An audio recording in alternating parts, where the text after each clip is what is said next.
વિદ્યાર્થી મિત્રો, તમારું સ્વાગત કરું છું.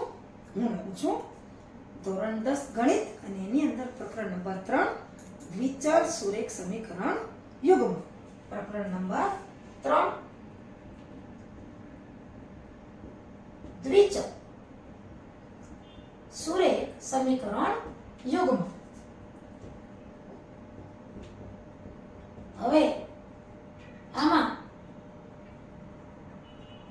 આપણે સ્વાધ્યાય 3.2 લેવાનું છે. જુઓ, તમારા પાઠ્યપુસ્તકની અંદર પાના નંબર 28 ઉપર આ સ્વાધ્યાય લેવાનું છે, પણ હું દાખલો કરાવું છું. દાખલા નંબર સ્વાધ્યાય 3.2 નો દાખલો ત્રીજો, એનો અને એનો પેટા વિભાગ છે 5મો. સ્વાધ્યાય છે આ 3.2 સ્વાધ્યાય પાના નંબર 28 ઉપર છે, પણ જે ત્રીજો દાખલો છે એનો પેટા વિભાગ 5મો છે, એ પાના નંબર 29 ઉપર છે. તમે જોતા જાઓ તમારા પાઠ્યપુસ્તકમાં. તો સૌથી પહેલા ત્રીજા દાખલાની સૂચના વાંચું છું કે નીચેની સમસ્યા ઉપરથી દ્વિચલ સુરેખ સમીકરણ યુગ્મ મેળવો અને તેમનો ઉકેલ આદેશની રીતથી મેળવો. હવે જુઓ, 5મા દાખલાની રકમ એક અપૂર્ણાંકના અંશ અને છેદ બંનેમાં 2 ઉમેરતા તે 9 છેદમાં 11 બને છે, અને અપૂર્ણાંકના અંશ અને છેદ બંનેમાં 3 ઉમેરતા તે 5 છેદમાં 6 બને છે. તો તે અપૂર્ણાંક શોધો. જો આપણે ધારો કે જે અપૂર્ણાંક છે એનો અંશ x છે.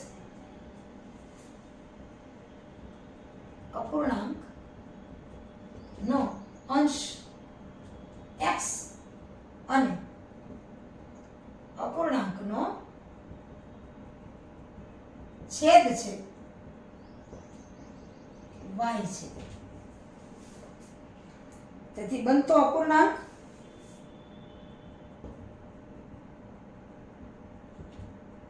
શું બને? x ના છેદમાં y થાય. હવે આપણને કીધું છે કે બેમાં 2 ઉમેરતા અંશ અને છેદમાં 2 ઉમેરતા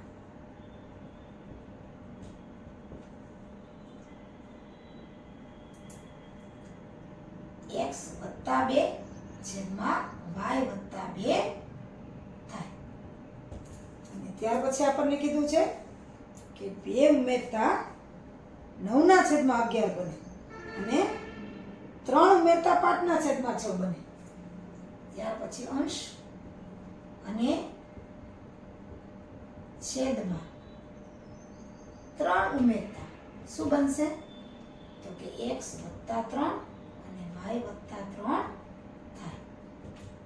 બરાબર? એમાં આપણને માહિતી આપી છે કે 2 ઉમેરીએ અંશ છેદમાં તો 9 છેદમાં 11 મળે, અને અંશ અને છેદમાં 3 ઉમેરીએ તો 5 છેદમાં 6 બને. આપણે લખીએ કે આપેલ માહિતી પરથી નીચેના સમીકરણો મળે.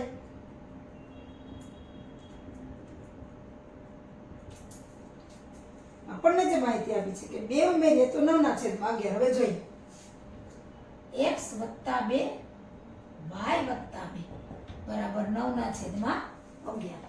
હવે આપણને ખબર છે ક્રોસ ગુણાકાર થશે, એકનો અંશ બીજાનો છેદ, આનો અંશ નાનો છેદ, એટલે કે 11 x + 2 બરાબર 9 y + 2. કૌંસ છૂટો પાડી દઈએ. 11x + 11 = 22, 9y અને 9 દુ 18. હવે y ને આ બાજુ લઈ લઈએ, 22 ને ઓલી બાજુ લઈ લઈએ, એટલે 11x - 9y બરાબર 18 - 22 બરાબર ની એક બાજુથી બીજી બાજુ જાય એટલે એની નિશાની બદલી જાય. હવે 11x - 9y 18 માંથી 22 જાય, 22 મોટા છે એટલે -4 છે જવાબ આવે. આને આપણે સમીકરણ 1 કહીએ. એ જ રીતે 2 માં 3 ઉમેરીએ એટલે x ના છેદમાં 3 વત્તા y ના છેદમાં 3 તો અપૂર્ણાંક કયો આવે છે 5 ના છેદમાં 6. તે જ રીતે x વત્તા 3 છેદમાં y વત્તા 3 બરાબર આવે છે અપૂર્ણાંક 5 ના છેદમાં 6. અને જવામાં પણ ગુણાકાર એકનો અંશ બીજાનો છેદ એકનો અંશ બીજાનો છેદ એટલે કે 6 x વત્તા 3 અને 5 y વત્તા 3. હવે કૌંસ છોડવાનો છે 6x વત્તા 6 તેરી 18 5y અને 5 તેરી 15. હવે y ને આ બાજુ લઈ લઈએ 18 ને પેલી બાજુ જવા દઈએ એટલે કે 6x ઓછા 5y બરાબર 15 ઓછા 18. આપણે જોઈએ ફરીથી લખું કે 6x ઓછા 5y બરાબર 15 ઓછા 18 5y છે બરાબરની પેલી બાજુ હતા આ બાજુ આવ્યો તો માઇનસ 18 આ બાજુ હતા ઓલી બાજુ ગયા તો માઇનસ. હવે 6x ઓછા 5y 15 ઓછા 18 એટલે ઓછા 3 જેને સમીકરણ આપણે 2 કહીએ. હવે સમીકરણ 1 શું છે તો કે 11x ઓછા 9y બરાબર ઓછા 4 આ સમીકરણ 1 છે. અને આ બીજું સમીકરણ મળ્યું કે 6x ઓછા 5y બરાબર ઓછા 3 સમીકરણ 2.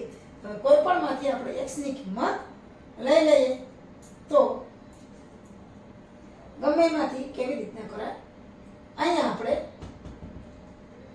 x છે પેલા બીજા સમીકરણમાંથી આપણે x ની કિંમત લઈ લઈએ કે છેદમાં 6 આવશે એટલે સમીકરણ 2 પરથી x ની કિંમત લેતા જો 6x છે 5y ઓલી બાજુ જશે તો પ્લસ થઈ જશે એટલે 5y ઓછા 3 5y પ્લસ ને ઓછા 3 તો છે જ. હવે 6 પાછું છેદમાં જશે કેમ કે x ને આપણે એકલો કરવો છે એટલે કે x બરાબર 5y ઓછા 3 ના છેદમાં 6 અને સમીકરણ આપણે કહી દઈએ 3. આપણે સમીકરણ છે એ 2 ઉપરથી આપણે x ની કિંમત લીધી છે એટલે એની કિંમત સમીકરણ 1 માં મૂકતા x ની કિંમત સમીકરણ 2 પરથી લીધી છે એટલે 1 માં મૂકતા 11x x ની જગ્યાએ 5y ઓછા 3 ના છેદમાં 6 એટલે 11x 5y ઓછા 3 ના છેદમાં 6 5y ઓછા 3 ના છેદમાં 6 11x ઓછા 9y અને બરાબર આવ્યા ઓછા 4. બધું y ના સ્વરૂપમાં આવી ગયું. અહીંયા પણ છેદની ઉડે એટલે ગુણાકાર કરી 11 ગુણ્યા 5 એટલે 55 11 5 55y 11 તેરી 33 ના છેદમાં 6 ઓછા 9y બરાબર ઓછા 4.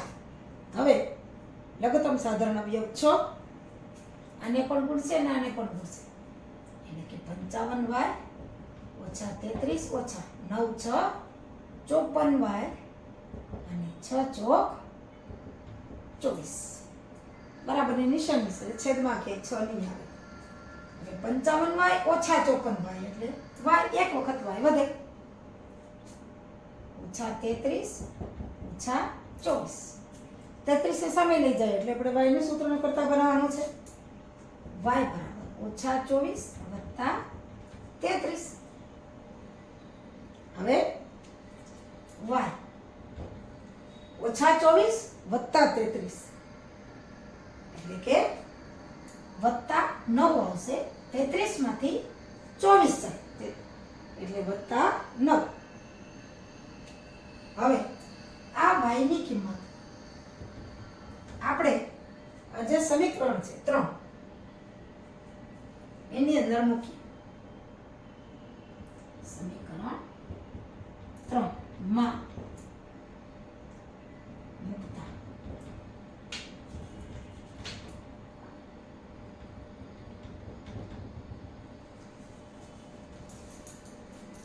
આ y ની કિંમત સમીકરણ 3 માં મૂકીએ.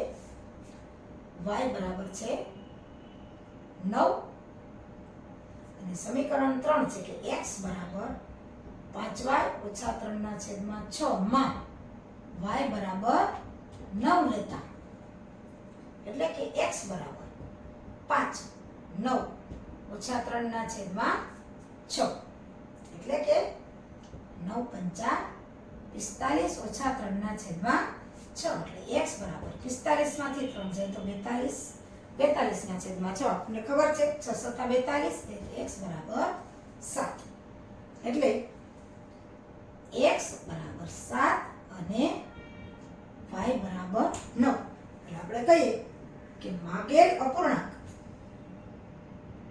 આપણી પાસે જે માંગ્યો છે માગેલ અપૂર્ણાંક 7/9 છે.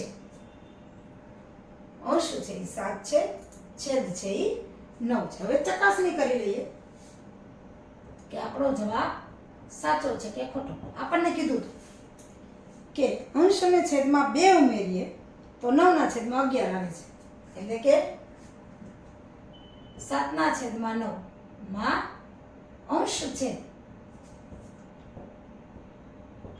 2 ઉમેરતા જોઈએ 7 + 2 9 + 2 અને 7 ને 2 9 ને 9 ને 2 11 એટલે આપણો સાચું છે, બરાબર છે. હવે 7/9 માં અંશ છેદમાં